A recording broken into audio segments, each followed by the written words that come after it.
हमारे एक व्यूअर ने हमसे सेक्शन 354D आईपीसी के केसेस में डिफेंसेस के बारे में पूछा था। क्या क्या डिफेंसेस उसमें ली जा सकती हैं। फिर तभी उसी दिन एक सेक्शन 354D आईपीसी में फंसा हुआ एक नौजवान का केस आ गया। जो बात हमने उस बच्चे के माता पिता को समझाई थी, उसी बात को व्यासात्मक रूप से कह देने से हमारे उपरोक्त व्यूअर का समाधान भी बन जाता है। इसलिए हम आज पहले से सुनिश्चित वीडियो के स्थान पर यह वीडियो वर्तमान सेक्शन 354D आईपीसी तथा भावी संहिता में दिए गए सेक्शन 78 BNS2 की बाबत आपको दे रहे हैं।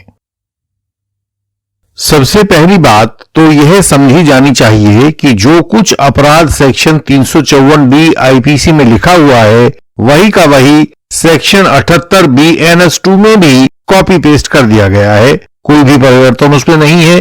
पुरुषों को इस सेक्शन से अभी हाल में कोई निजात मिलती हुई दिखाई नहीं दे रही है।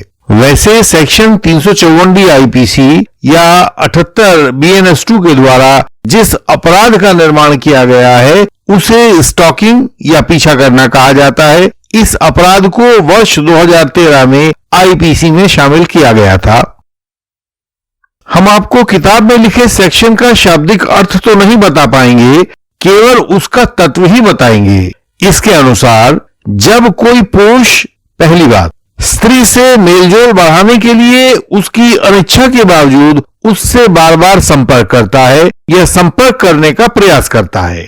दूसरी बात, उस स्त्री द्वारा इंटरनेट, ईमेल या दूसरे इलेक्ट्रॉनिक कम्युनिकेशन के इस्तेमाल में ताक-झांक करता है, तो वह उस स्त्री का पीछा करने का अपराध कर देता है। ये जो काम बताए गए हैं कि उसका पीछा करना, उससे बार बार संपर्क करना, उसके इंटरनेट को खंगालना, इन सब कामों के द्वारा कुछ ऐसी परिस्थितियां भी हैं जिनमें अपराध का निर्माण नहीं होता है। वे 3 परिस्थितियां इसी सेक्शन में बताई गई हैं। पहली है जब किसी क्राइम को रोकने या जांच पड़ताल के लिए ऐसा किया गया हो, यानी कि पुलिस के द्वारा या किसी दूसरी जांच एजेंसी के द्वारा ऐसा किया गया हो, तो वह अपराध नहीं होगा। दूसरी बात है किसी कोर्ट या कानून की आज्ञा का पालन करने के लिए ऐसा किया गया हो, तो भी वह अपराध नहीं होगा। और तीसरी स्थिति है कि जब कोई व्यक्ति आकर कोर्ट में यह साबित करके दिखा दे कि जिन परिस्थितियों में मैंने पीछा किया वह करना न्यायोचित था, तो भी वह अपराध नहीं होगा। पहली बार, अब हम इसका दंड देखते हैं। पहली बार सेक्शन 354D आईपीसी का अपराध करने पर 3 वर्ष तक की सजा और साथ में जुर्माना देना होगा, जबकि अगली बार से जितनी बार भी यह ऑफेंस करेगा उसको 5 वर्ष तक की सजा और जुर्माना दोनों देना होगा। इस अपराध के लिए आवश्यक है कि आरोपी पुरुष हो और महिला की रजामंदी ना हो, फिर भी उससे बार बार संपर्क करता हो या संपर्क करने का प्रयास करता हो, उसके इंटरनेट, उसके ईमेल या दूसरे इलेक्ट्रॉनिक कम्युनिकेशन में ताक-झांक करता हो, उनको खंगालता हो। साथ ही यह काम बिना किसी सरकारी शक्ति के या बिना किसी सरकारी ऑर्डर के करता हो, तो वह पुरुष इस अपराध को करता हुआ कहा जाएगा। यहां सवाल पूछा जाएगा कि इससे बचाव कैसे हो, तो यह पूरे के पूरे क्रिमिनल लॉ का नियम है कि जिन जिन परिस्थितियों से किसी सेक्शन के अपराध का निर्माण होता है, उन परिस्थितियों को अपनी केस फाइल में से गायब दिखा दिया जाए तो उस अपराध का निर्माण होने से बच जाएगा।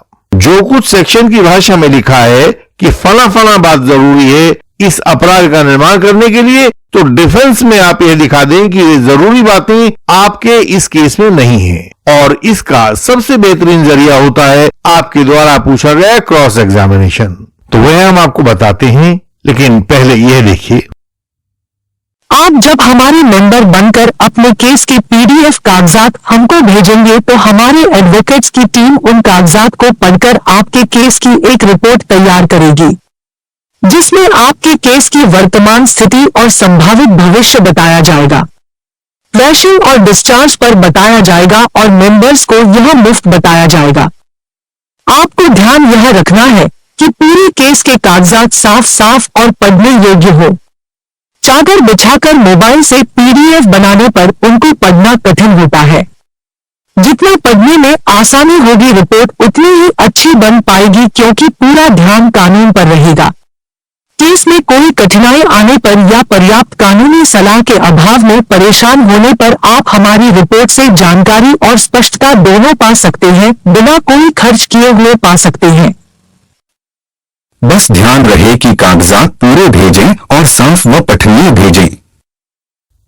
तमाम संवैधानिक गारंटियों के और बहुत बड़े बड़े दावों के कि हमारा देश जेंडर बेस्ड डिस्क्रिमिनेशन नहीं करता है, यह एक जेंडर पर आधारित अपराध है जिसे सेक्शन 354D आईपीसी में दिया गया है। इसे केवल पुरुष ही कर सकता है। तो शायद यह पहली डिफेंस कि इसको केवल पुरुष ही कर सकता है तो हमारे पास कभी उपलब्ध नहीं रहेगी, क्योंकि हम कभी भी यह डिफेंस कोर्ट के सामने नहीं ले पाएंगे कि हमारा क्लाइंट पुरुष नहीं है। यह डिफेंस लेते ही वकील साहब के साथ झगड़ा हो जाएगा कि आपने तो हमारी मर्दानगी ही खत्म कर दी। तो इस डिफेंस की तो जो भले वकील साहब हैं वो सोच भी नहीं सकेंगे। कुछ ऐसा देखना पड़ेगा जो इसके अलावा हो और आरोपी के बचाने के लिए बिल्कुल सही और मुफीद हो। वैसे आजकल के जन बहुत तेज हो गए हैं, व्हाट्सएप और यूट्यूब पर ज्ञान के ढेर लगे हुए हैं, तो लोगों ने जेंडर को पहली डिफेंस की तरह इस्तेमाल करना शुरू कर दिया है। आजकल जासूसी करने वाली संस्थाओं ने पीछा करने के लिए पुरुषों को हटाकर उनके स्थान पर महिलाओं को नियुक्त करना शुरू कर दिया है, क्योंकि कानून है कि पुरुष ही पीछा कर सकते हैं, महिलाएं पीछा नहीं कर सकती हैं, तो इसलिए उन्होंने महिलाओं को इस काम पर लगा दिया। फिर दूसरा, महिलाओं के साथ यह सुविधा भी है कि यदि कहीं पकड़ी जाएं तो अपने महिला कानूनों की तड़ी दिखाकर बच भी सकती हैं। बस केवल तभी कठिनाई होती है जब टारगेट कोई दबंग महिला हो और इनको पकड़कर आईपीसी के दूसरे सेक्शन 323, 324, 325 जैसे प्रावधानों का उल्लंघन कर देती हो। दूसरी डिफेंस होगी महिला की अनिच्छा। अनेक बार रिलेशनशिप रहती है, हमारे एक मेंबर हैं, प्रतिष्ठित डॉक्टर हैं, यही आप लोगों के साथ यूट्यूब चैनल पर उपस्थित रहते हैं। महिला ने उनसे लंबे कॉल्स किए, मैसेजेस किए, बातचीत की, लेकिन बाद में पति को शक हो गया, तो पति का शक दूर करने के लिए हमारे डॉक्टर के खिलाफ उसने 354D लगवा दिया। लेकिन जैसे मामला एविडेंस पर आएगा तो यह टेलीफोनिक रिकॉर्ड डॉक्टर के काम आएगा और महिला का आरोप झूठा हो जाएगा। तो यदि आप लोग किसी रिलेशनशिप में हैं तो अपने कम्युनिकेशन को संभाल कर रखें। हो सकता है कि अभी ना हो, कोई 5 साल के बाद, 10 साल के बाद आपके ऊपर आरोप लगा दे, तो उस समय आप दिखा पाएंगे कि यह सारी की सारी बातें उसकी सहमति से होती थी, उसकी इच्छा से होती थी, अनिच्छा नहीं थी। तो ये डिफेंस आपके काम आएगी। तीसरी डिफेंस होती है संपर्क। यदि बार बार संपर्क का आरोप है तो उसे तोड़ने के लिए सीडीआर लोकेशंस एक बढ़िया उपाय होता है। उसके लिए आप सीडीआर लोकेशंस को कैसे डिकोड करते हैं, इस बात को सीख लीजिए। हम भी इस चैनल पर आपके लिए एक आध वीडियोस इस बाबत दे देंगे, तो यह सीखना आपके लिए बहुत आसान हो जाएगा। सीडीआर लोकेशंस में यह ध्यान रखें कि जितनी स्पष्टता ला सकोगे आपका क्लाइंट उतना ही सेफ हो जाएगा। यदि एडवोकेट पारंगत हैं, अपने काम में निष्णात हैं और जज निष्पक्ष हैं, तो आप इस सीडीआर की सहायता से लगभग 200 मीटर परिशुद्धता तक की लोकेशंस निकाल सकते हैं। आपको याद होगा हमने एक पुराने झूठे आरोप वाले केस में कैसे यह करके दिखाया था। हमने दिखाया था कि आरोपित स्पॉट दिल्ली की बवाना रोड से 5 किलोमीटर उत्तर में था। शिकायतकर्ता महिला 3 किलोमीटर दक्षिण में थी और आरोपी सारा दिन बवाना रोड पर अपनी कार द्वारा इधर से उधर कई बार गुजरा था, लेकिन दिन में एक बार भी न आरोपी और न महिला एक स्थान पर आए थे, उनकी मुलाकात नहीं हुई थी। यह सारा काम दोनों लोगों की ऑफिशियल मोबाइल्स की सीडीआर लोकेशंस के विश्लेषण से प्राप्त हुआ था। लेकिन इसमें एडवोकेट को बहुत दक्ष होना चाहिए और जज को बायस से मुक्त होना चाहिए। आजकल के जो फेमिनिज्म वाले लोग बैठ गए हैं जज बनकर, वो इतना हिम्मत नहीं दिखा पाते हैं। सेक्शन 354D आईपीसी या भविष्य के सेक्शन 78 BNS 2 में चौथी डिफेंस होगी बारंबारता, रिपीटिशन। आरोपी द्वारा एक से अधिक बार महिला को कांटेक्ट किया जाए या कांटेक्ट की कोशिश की जाए तो यह अपराध बनेगा। लेकिन चतुर पुलिस वाले देखते हैं कि मजिस्ट्रेट साहब तो डब्बू जी जैसे हैं, तो उनको दिखाने के लिए वो बयान 161 में लिख देते हैं, पहले भी अनेक बार मेरा पीछा किया गया था। तो हमने इसी भी आपसे कहा कि इस तरह के आरोप की बखिया क्रॉस के दौरान ही उखाड़ी जाती है। दिन दिनांक वह समय पर महिला का क्रॉस हो जाए, 162 सीआरपीसी 145 एविडेंस एक्ट का कन्फ्रंटेशन और कॉन्ट्राडिक्शन हो जाए, तो इस आरोप का सब भांडा फूट जाता है। यदि यह कृत्य एक से अधिक बार नहीं हुआ है तो अपराध निर्मित नहीं होगा। पांचवी डिफेंस आती है शिकायतकर्ता महिला की इलेक्ट्रॉनिक स्टॉकिंग में। वह कहती है कि मेरा फोन हैक करके मेरी चैट देखता था, मेरे मैसेजेस पढ़ता था, कॉन्टैक्ट लिस्ट को एक्सेस करता था, वगैरह वगैरह। 98% केसेस में हमने पाया है कि पुलिस वाले सही ढंग से 354D आईपीसी का आरोप न लगाते हैं, न इन्वेस्टिगेट कर पाते हैं। ऐसे मामले जहां भी होते हैं उसके लिए वो लोग इंफॉर्मेशन टेक्नोलॉजी एक्ट के सेक्शंस 66, 67 और उनके जो बहुत सारे वेरिएंट्स आते हैं ABCD वगैरह, उनको इस्तेमाल कर लेते हैं। अब जैसे आम शहरियों में सादे लोग होते हैं, वैसे ही पुलिस आयुओं में भी सादे होते हैं। जहां हैकिंग का आरोप होता है, बेचारे महिला का फोन बरामद करके सफेद कपड़ा में पुलिंदा बनाया और कोर्ट में जमा करवा देते हैं। तो पुलिस इन्वेस्टिगेशन की यह बेबसी और प्रैक्टिस में ये जो डेरिलेक्शन मिलता है, यह आरोपी की पांचवी डिफेंस बन जाता है। छठी और सर्वोत्तम डिफेंस होती है इंडियन लीगल सिस्टम की तकनीक, उनका कौशलपूर्ण क्रॉस एग्जामिनेशन।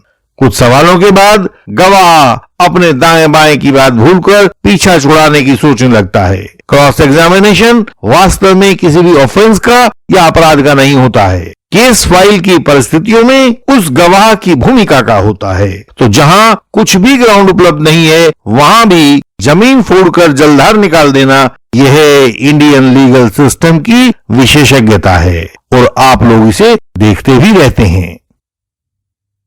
और जैसे हमारे विद्वान व्यूअर्स, जिनमें साथी प्रोफेशनल एडवोकेट्स भी होते हैं, वे प्राय पूछते हैं कि जब हमें जरूरत होगी तो हमारा क्रॉस कौन तैयार करेगा, और हम बताते हैं कि हम हैं ना, हम तैयार करेंगे। आप हमारे मेंबर हैं, आप निश्चित जानें कि हम आपकी हिफाजत करेंगे, हम इसके लिए प्रणबद्ध हैं। इंडियन लीगल सिस्टम अपने यंग एडवोकेट कोलीग्स की सहायता करता है। यदि किसी कारण से वे क्रॉस तैयार नहीं कर पा रहे हैं तो उनकी सहायता की जाती है, उनका क्रॉस तैयार करवाया जाता है। क्रॉस करने के दौरान किन महत्वपूर्ण बिंदुओं पर निगाह रखें और कैसे रखें, उन एडवोकेट्स को यह सिखाया जाता है। किस स्टेज पर क्या करें ताकि वे अपने काम में सफल हों, यह बताया जाता है। हर राज्य में अनेकों एडवोकेट मित्र इस तरीके से बहुत सफलता पा रहे हैं। केस को जीतने की नींव कोर्ट में चार्जशीट आने के दिन से ही रख दी जाती है। जिनमें सफल होने का जुनून है, वे एडवोकेट मित्र हमारे अनुभव से एडवोकेसी के दांव पेंच सीखकर स्वयं सफल हो सकते हैं। महत्वपूर्ण बातों के लिए अपनी सरल भाषा में हमारी वेबसाइट को पढ़ें। संपर्क का तरीका सामने स्क्रीन पर दिया गया है। सामने दिए गए नंबर पर हमें व्हाट्सएप मैसेज भेजें, मेंबर बनें और सफल एडवोकेट हो जाएं।